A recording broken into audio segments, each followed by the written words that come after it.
EDU 593 is one of 4 courses based on the Danielson framework for teaching. The official name is Planning and Preparation, but I like to think of it as designing the blueprint for success. Though sometimes our job feels like this, the Danielson framework divides the complex activities and the main responsibility for the teacher into 4 categories or domains.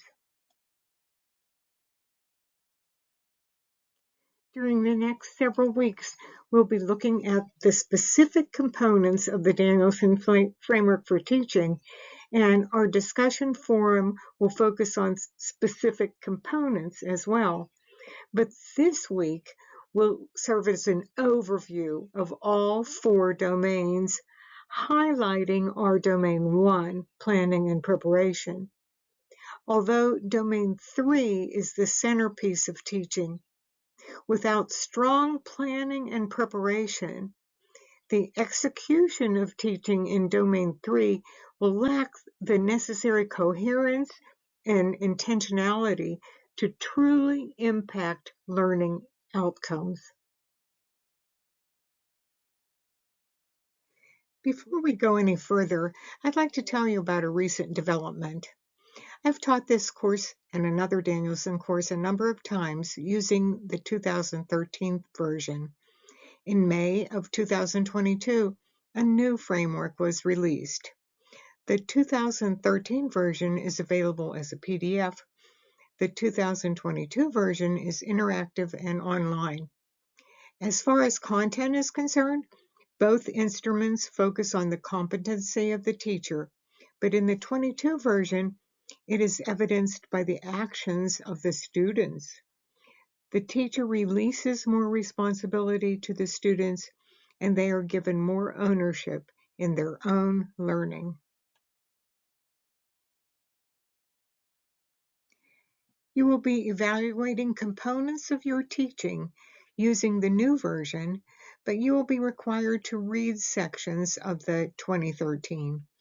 You'll be submitting artifacts that satisfy the distinguished category of the 22 version, but you may reference the 2013. It is still relevant and appropriate.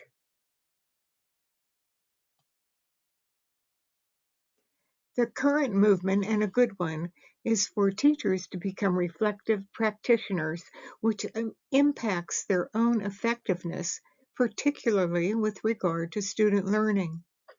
An effective method of doing this is the building of a professional portfolio. It will not be submitted here, but in this class, you'll be creating a section of your portfolio to be used for personal reflection. The completed portfolio can also be used collaboratively by school administrators in conjunction with ongoing teacher evaluation and observation. It can be used to document the achievement of goals of individual teachers or goals related to school-wide improvement plans.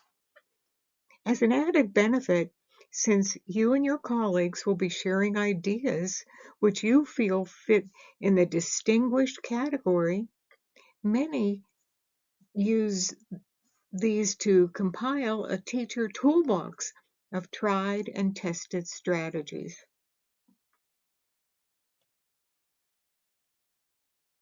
Let's take a closer look.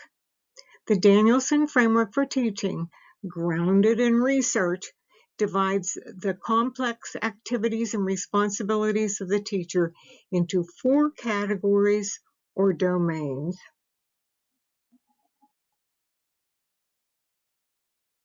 Each category is subdivided into 5 or 6 components, 22 altogether, which are characteristics of the domain.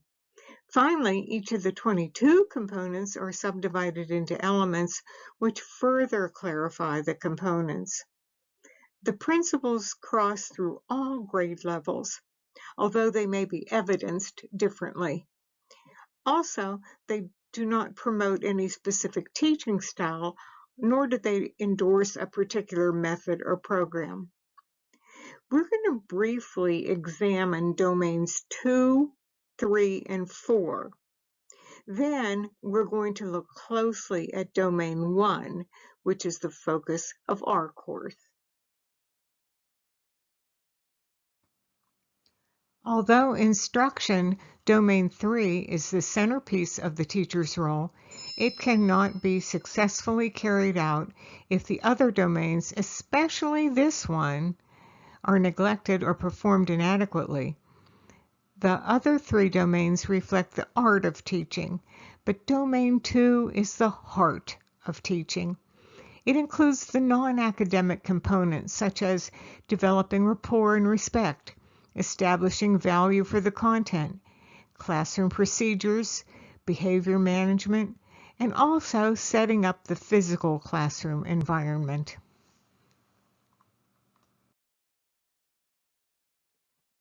Domain 3, learning experiences, is the centerpiece of a teacher's role.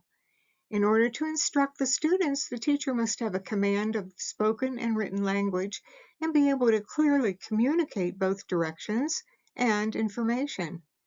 The teacher's skill in questioning and leading discussions should lead to student reflection and challenges deeper student engagement. Speaking of engagement, it is the most important component of instruction, not just being busy, but intellectual involvement with the content or active construction of understanding. The teacher must also remain flexible and responsive to students, making adjustments rather than rigidly sticking to a plan that can affect both understanding and student interest. And finally, included with instruction is assessment and feedback. If given in a timely manner, it can provide not just scoring or a grade, but assessment can provide additional instruction for the student and inform further teaching as well.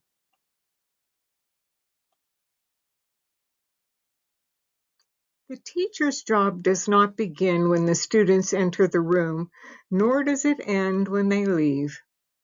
Domain 4 is principal teaching, or basically additional professional responsibilities.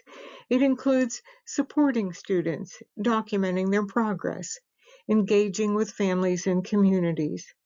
It also includes some activities that help the teacher grow as a professional.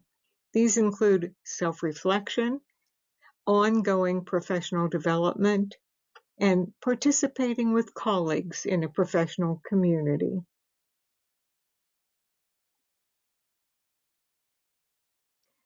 We've quickly reviewed features from domains 2, 3, and 4.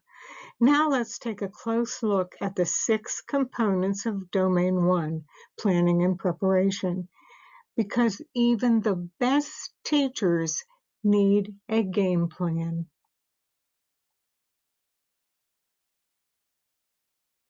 The first component is demonstrating knowledge of content and pedagogy. Translation: know your stuff.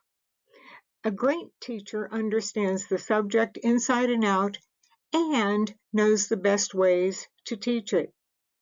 Did you ever have a college professor who really knew the content but could not teach?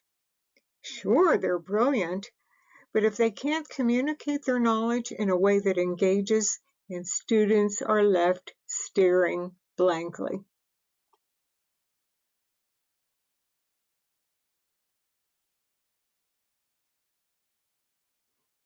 Component 1B is demonstrating knowledge of students.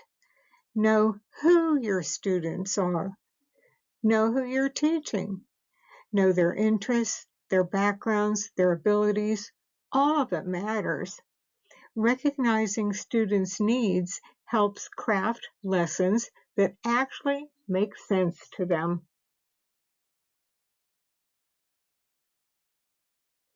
What's the goal? If you don't know where you're going, how will you know when you get there? Clear, measurable objectives ensure that students are on track, not wandering aimlessly through a sea of worksheets.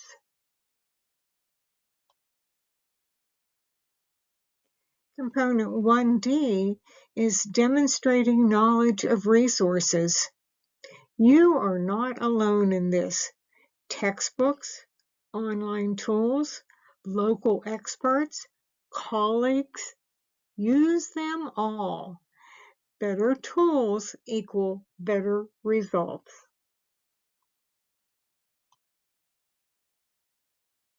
Component 1E is designing coherent instruction. Lesson planning should be structured, not a chaotic jumble of activities. Think of it like telling a great story. There's an engaging beginning, a meaningful middle, and a satisfying end.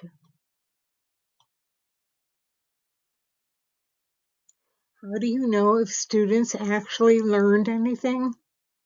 Thoughtful assessments help gauge understanding, not just did you memorize this, but can you apply this knowledge in the real world? Preparation is the backbone of great teaching.